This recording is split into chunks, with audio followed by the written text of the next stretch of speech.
अस्सलाम वालेकुम स्टूडेंट्स। हम लोग सेलुलर स्ट्रक्चर और उसका फंक्शन पढ़ रहे थे, जिसमें कल क्लास आपने सेल वॉल पढ़ा और सेल मेम्ब्रेन पढ़ा। आज हम नेक्स्ट जो है वो सेलुलर स्ट्रक्चर जो है वो स्टडी करने जा रहे हैं। साइटोप्लाज्म के बारे में भी कल आपको थोड़ा सा बताया था कि दीज आर सेलुलर स्ट्रक्चर, कि ये सेलुलर स्ट्रक्चर है, but these are not organelles of the cell, लेकिन ये सेल का ऑर्गेनेली नहीं है, but it is very important for the functioning of the cell and the cell organelles. कि cytoplasm एक सेलुलर स्ट्रक्चर है, लेकिन ये ऑर्गेनेली नहीं है, लेकिन ये सेल के लिए बहुत ज़्यादा इम्पॉर्टेंट है। आज हम देखेंगे कि साइटोप्लाज्म जो है ये क्या रोल प्ले करता है। इट इज़ अ, पहले डेफिनेशन के लिहाज से देखेंगे, it is a semi viscous, viscous कहते हैं गाढ़ा, सेमी का मतलब होता है हाफ, सेमी विस्कस यानी बहुत ज़्यादा गाढ़ा नहीं है, semi viscous and semi transparent.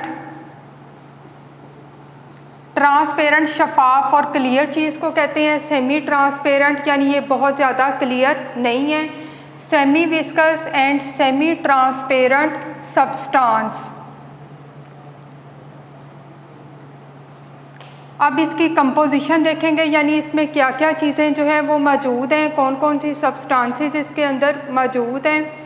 तो यहाँ पर इट कंटेन्स वाटर, वाटर इसमें मौजूद है, प्लस ऑर्गेनिक मॉलिक्यूल्स। केमिस्ट्री में भी ऑर्गेनिक मॉलिक्यूल्स क्लास आपने पढ़े होंगे, जिसमें कार्बन कार्बन बॉन्ड होता है। ऑर्गेनिक मॉलिक्यूल्स में यहाँ पर carbohydrates,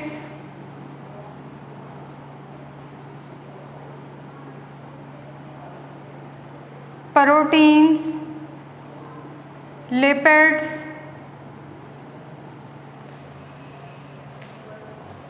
plus inorganic salts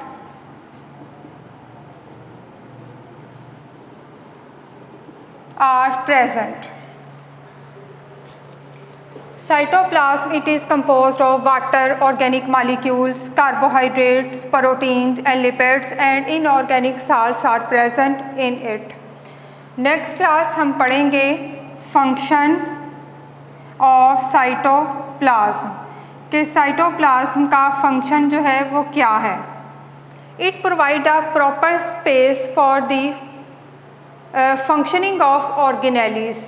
It provide space for proper functioning of organelles, के organelles की प्रॉपर फंक्शनिंग के लिए साइटोप्लाज्म जो है ये क्या है, स्पेस प्रोवाइड करता है। अब क्लास इसकी डायग्राम है सच, तो जैसे it is a cell membrane, तो इसमें ये फ्लूइड लाइक जो है ये स्ट्रक्चर मौजूद होता है। तो इस स्पेस के अंदर जो है वो डिफरेंट ऑर्गेनेलीज जो है, जैसे न्यूक्लियस है, जैसे आपने नेक्स्ट जो है वो आगे पढ़ना है माइटोकॉन्ड्रिया है, ये डिफरेंट ऑर्गेनेलीज इसके अंदर जो है वो मौजूद हैं। ये डिटेल में हम लोग जो है वो इसको देखेंगे, लेकिन यहाँ पर सिर्फ ओनली मैंने साइटोप्लाज्म के लिए ये थोड़ी सी एक डायग्राम बनाई है कि this is cytoplasm, it provide a space for the proper functioning of the organelles, के जो इसके अंदर ऑर्गेनेलीज मौजूद होते हैं, जैसे ये न्यूक्लियस मौजूद है, ये इसमें माइटोकॉन्ड्रिया मौजूद है। तो इन सब ने जो फंक्शन जो है वो परफॉर्म करना है, वो किस में करना है जी, वो तमाम ऑर्गेनेलीज साइटोप्लाज्म में ही अपना फंक्शन जो है वो परफॉर्म करेंगे। तो यहाँ पर डिफरेंट जो है वो बायोकेमिकल रिएक्शंस जो है वो अकर होते हैं during cellular respiration. Biochemical reaction पहले भी क्लास आपको बताया था, the reaction occurs in the cytoplasm, the reaction occurs in the living organisms, के जो लिविंग ऑर्गेनिजम्स के अंदर रिएक्शन जो है वो होते हैं उन्हें हम बायोकेमिकल रिएक्शन कहते हैं। फॉर एग्जांपल यहाँ पर बायोकेमिकल रिएक्शन में अगर हम एग्जांपल जो है वो लेते हैं glycolysis, glycolysis, glyco mean glucose, lysis mean break down होना, यानी ग्लूकोज का ब्रेक डाउन होना। ठीक है, ये किस में ब्रेक डाउन होना, during the cellular respiration, cellular respiration के दौरान में क्या होता है, ग्लूकोज ब्रेकडाउन होती है। It is a biochemical reaction. तो ये बायोकेमिकल रिएक्शन जो है वो कहाँ हो रहे हैं, ये तमाम बायोकेमिकल रिएक्शन ग्लाइकोलाइसिस, ग्लूकोज के ब्रेकडाउन होने का सारा प्रोसेस वो सेल के अंदर हो रहा है।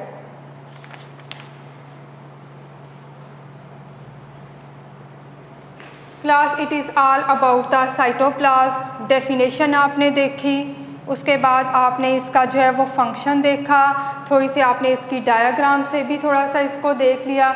It is all about the cytoplasm. Next structure हम लोग पढ़ने जा रहे हैं। It is also a cellular structure, it is not a organelle in the cell, it is known as cytoskeleton. Skeleton कहते हैं ढांचे को, जिस तरह क्लास हमारे अंदर एक बोन्स का पूरा जो है वो स्ट्रक्चर मौजूद है, स्केलेटन मौजूद है, ढांचा मौजूद है, जिसकी वजह से हमारी शेप बरकरार रहती है, शक्ल बरकरार रहती है, हमारे तमाम ऑर्गन्स की, पूरी बॉडी की एक शेप है। इसी तरह सेल के अंदर भी एक स्ट्रक्चर होता है जिसे हम लोग कहते हैं साइटोस्केलेटन, जिसकी वजह से सेल की एक शेप जो है वो बरकरार भी रहती है, सेल की शेप थोड़ी इससे चेंज भी हो सकती है। It is cytoskeleton.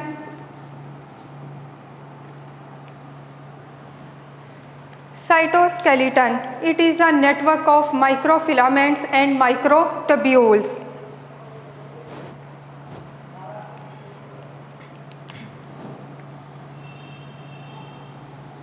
It is a network of microfilaments and microtubules.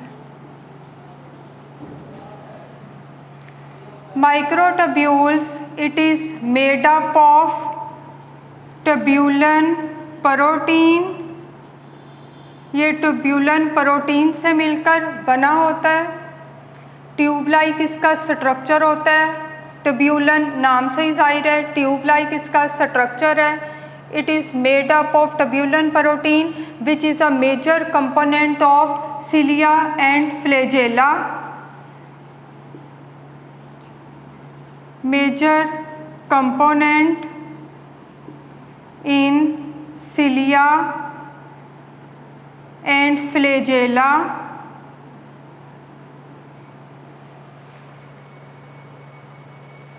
Cilia and flagella, class cilia आपको पहले भी बताया था कि हेयर लाइक स्ट्रक्चर होता है। 9th क्लास में आपने पैरामेशियम के बारे में थोड़ा सा देखा था, डायाग्राम बनी होती है, यूँ इसके बाहर जो है वो हेयर लाइक स्ट्रक्चर जो है वो मौजूद होता है। इसके बारे में पहले भी आपको बता चुकी हूँ। ये हेयर लाइक स्ट्रक्चर जो है वो सिलिया कहलाता है। It help in the locomotion. तो सिलिया के अंदर फ्लैजेला, अगर जो ये हेयर लाइक स्ट्रक्चर 1 या 2 हो, जैसे क्लेमाइडोमोनास एंड यूग्लिना, ये 9th क्लास में आपने इनका स्ट्रक्चर जो है वो देखा था, उसमें ये 1 या 2 होते हैं हेयर लाइक स्ट्रक्चर। यानी इनके अंदर जो है वो क्या मौजूद होता है, इनके अंदर जो है वो ट्यूबुलन प्रोटीन मौजूद होती है। अब क्लास यहाँ पर चूँकि ये ट्यूब लाइक स्ट्रक्चर होता है, तो ये क्या करता है, to hold the shape of the cell, cell की जो शेप होती है उसे ये बरकरार रखता है। टू हो help in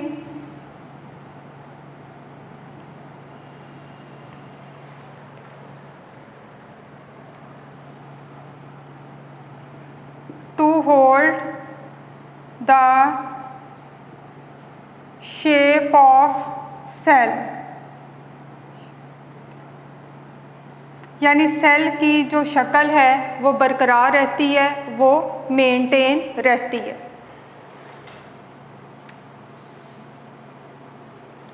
next class microfilaments.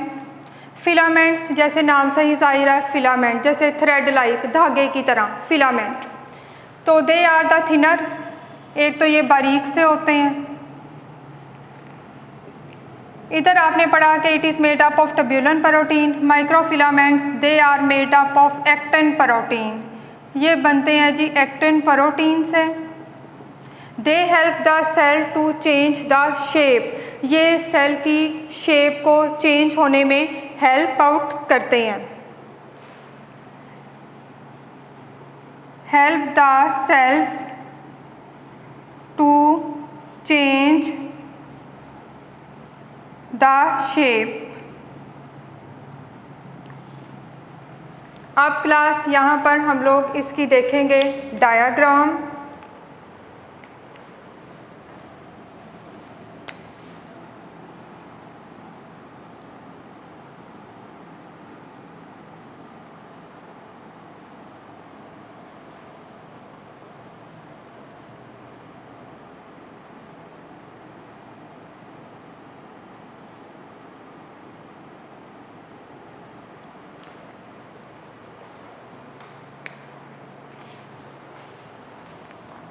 यहाँ पर क्लास स्टार्ट में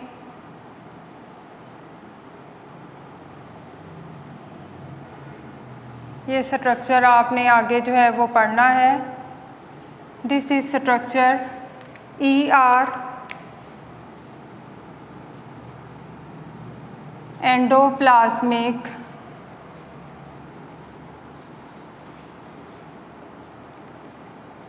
रेटिक्यूलम। उसके बाद क्लास यहाँ पे structure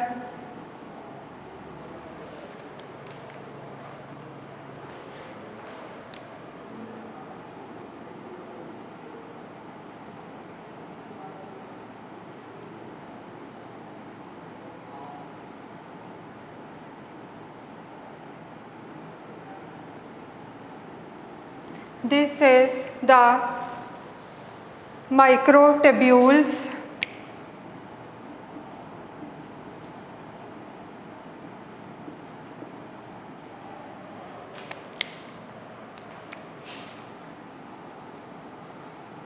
This is mitochondria।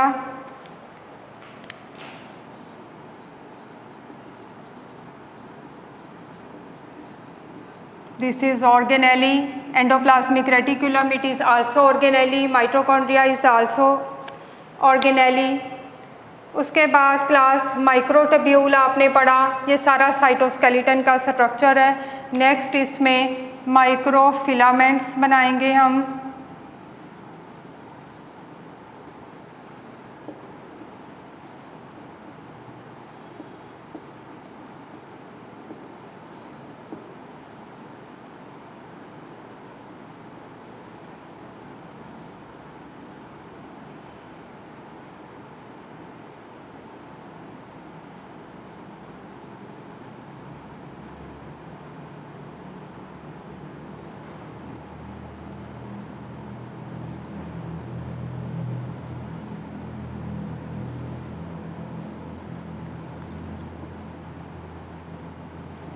This is microfilament।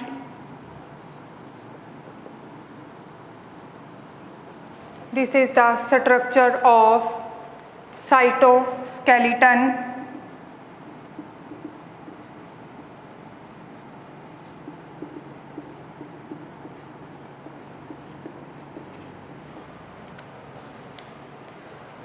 This is endoplasmic reticulum, it is organelle। Mitochondria, it is also organelle। ये आप नेक्स्ट इसकी डिटेल पढ़ेंगे। माइक्रोट्यूब्यूल ट्यूब लाइक स्ट्रक्चर है जो कि यहाँ पर ड्रॉ किया गया है। माइक्रोफिलामेंट थिनर होता है, थ्रेड लाइक जैसे आप कह लें फिलामेंट से, तो it is thinner, it is a network of the microtubule. Tubules जो हैं वो ज़ाहिर है इसके अंदर और भी जो है वो आप ड्रॉ कर सकते हैं कि यहाँ पर भी ट्यूब्यूल्स वगैरह जो है वो मौजूद है, मुख्तलिफ जगह पे यहाँ पे ट्यूब्यूल मौजूद है। It is a network of the microfilaments and microtubule. It is all about the cytoskeleton. Next class हम लोग पढ़ने जा रहे हैं। आज आपने यहाँ तक कंप्लीट किए सेलुलर स्ट्रक्चर्स यानी cell wall, cell membrane, cytoplasm, cytoskeleton. Next class हम लोग पढ़ने जा रहे हैं यहाँ पर डिफरेंट ऑर्गेनेलीज जो सेल के अंदर मौजूद होते हैं, जो कि मुख्तलिफ फंक्शन जो है वो परफॉर्म करते हैं। इसमें इम्पॉर्टेंट ऑर्गेनेली सबसे पहले जो हम लोग स्टार्ट करने जा रहे हैं, it is nucleus.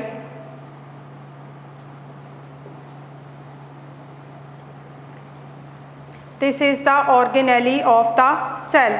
It is present in the eukaryotic cell. Nucleus जो होता है ये आमतौर पर किस में प्रेजेंट होता है? It is present in eukaryotic cell.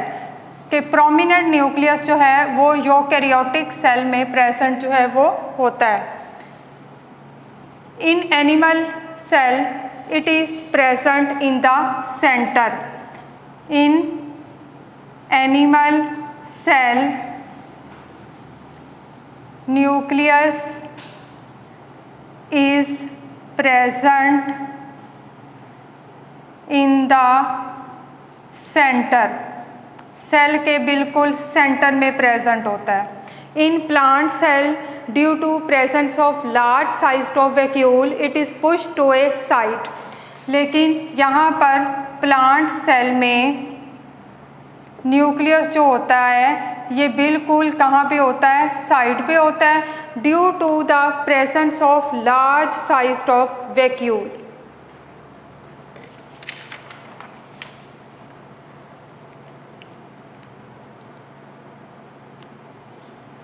Next class हम लोग देखेंगे इसकी न्यूक्लियस की diagram.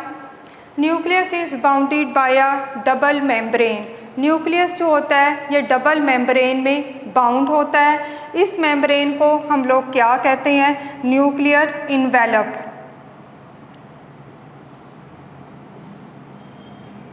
Nuclear envelope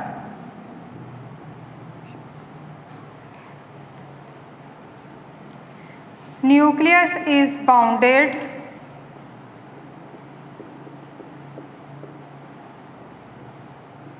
by double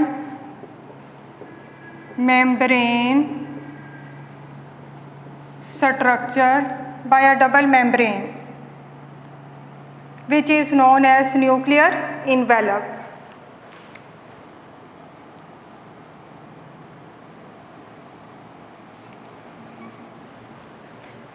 This is nucleus.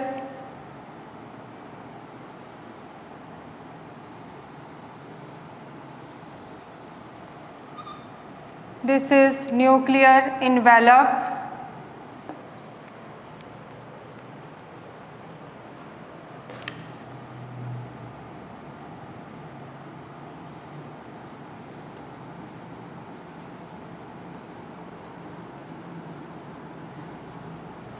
There are many small pores are present in the nuclear envelope. Nuclear envelope में बहुत small pores present होते हैं. These are known as nuclear pores.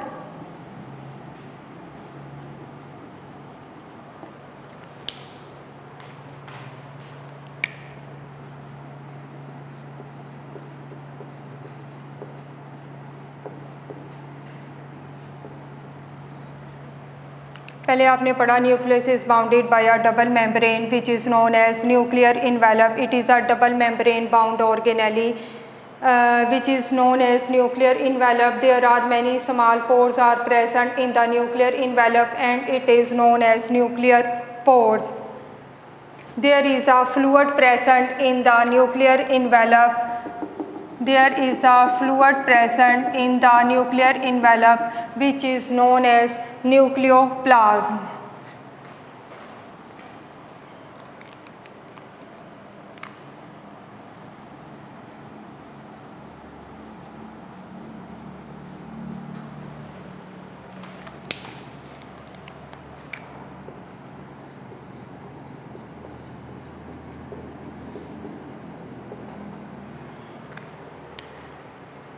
उसके बाद class nucleoplasm में there is a dark spot, 1 or 2 nucleoli are present.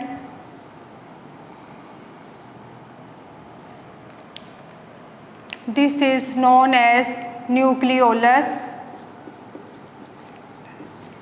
In the nucleoplasm 1 or 2 nucleoli are present. अगर plural कहेंगे, एक से ज़्यादा है, तो इसे आप न्यूक्लियोलाई कहेंगे.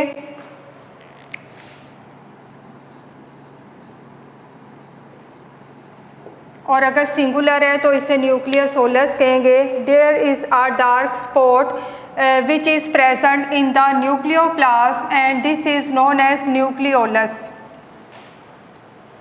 Nucleolus is a place where the ribosomal RNA Nucleolus is a place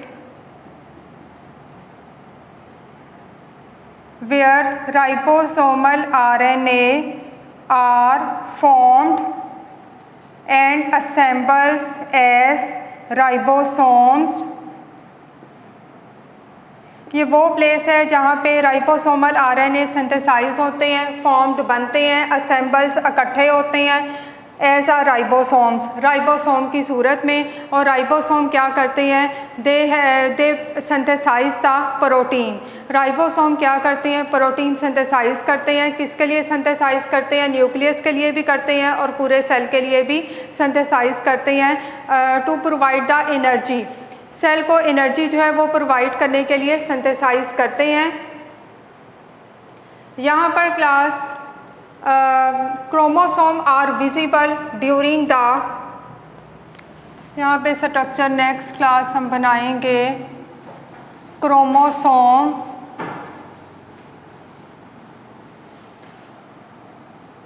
this is chromosome.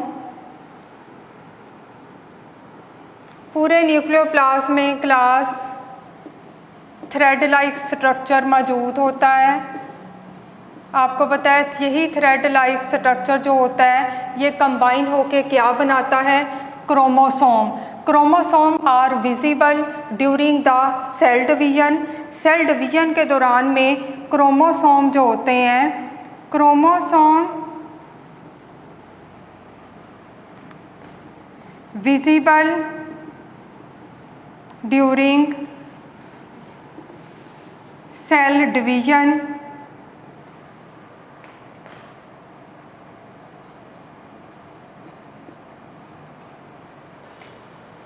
तो यहाँ पर they are made up of DNA and proteins.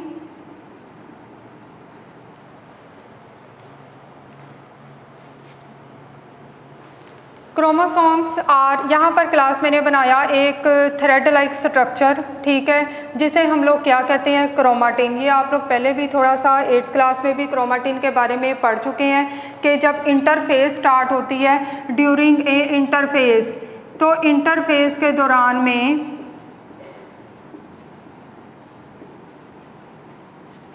एक थ्रेड लाइक स्ट्रक्चर जो है वो मौजूद होता है यहाँ पर न्यूक्लियोप्लाज्म में। इस थ्रेड लाइक स्ट्रक्चर को हम लोग क्या कहते हैं? क्रोमाटिन। और ये विजिबल नहीं होता। क्रोमाटिन मटेरियल जो है ये कंडेंस होता है, इकट्ठा होता है। इकट्ठा होने के बाद क्रोमोसोम की शक्ल इख्तियार कर लेता है। क्रोमोसोम जो है are visible during the cell division, यानी ये क्रोमोसोम जो है ये विजिबल होते हैं, सेल डिवीजन के दौरान देखे जा सकते हैं। और यहाँ पर they are made up of DNA and proteins. उसके बाद क्लास नेक्स्ट यहाँ पर कि ये it is all about the nucleus, but nucleus, prominent nucleus, it is present in the eukaryotic cell. In the prokaryotes there is no prominent nucleus but DNA is submerged in the cytoplasm. अब prokaryotes जो होते हैं उनमें proper nucleus मौजूद नहीं होता, वहाँ पर सिर्फ डीएनए मौजूद होता है। DNA it is submerged in the cytoplasm, और ये साइटोप्लाज्म में सबमर्ज्ड होता है, फ्लोट कर रहा होता है, लेकिन ये किसी मेम्ब्रेन के अंदर बाउंड नहीं होता। तो यहाँ पर जो हम लोग देखेंगे कि जो प्रोकैरियोट्स हैं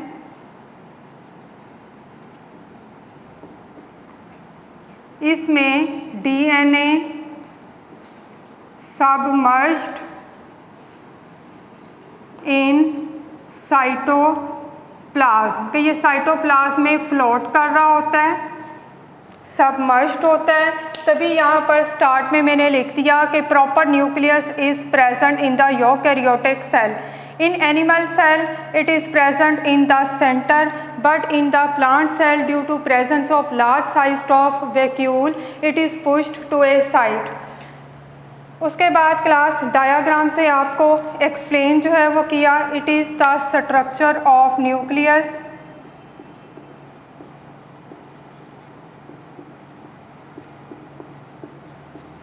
Nucleus is a membrane bound organelle. This membrane is known as nuclear envelope. There are many small pores are present in this membrane which are known as nuclear pores. In the nuclear envelope there is a fluid is present. It is known as nucleoplasm.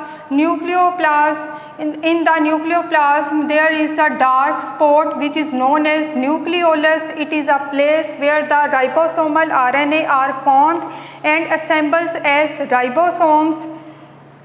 Then chromatin material, it is a thread like structure which condense into the chromosome. Chromosomes are made up of DNA and proteins. It is visible during the cell division.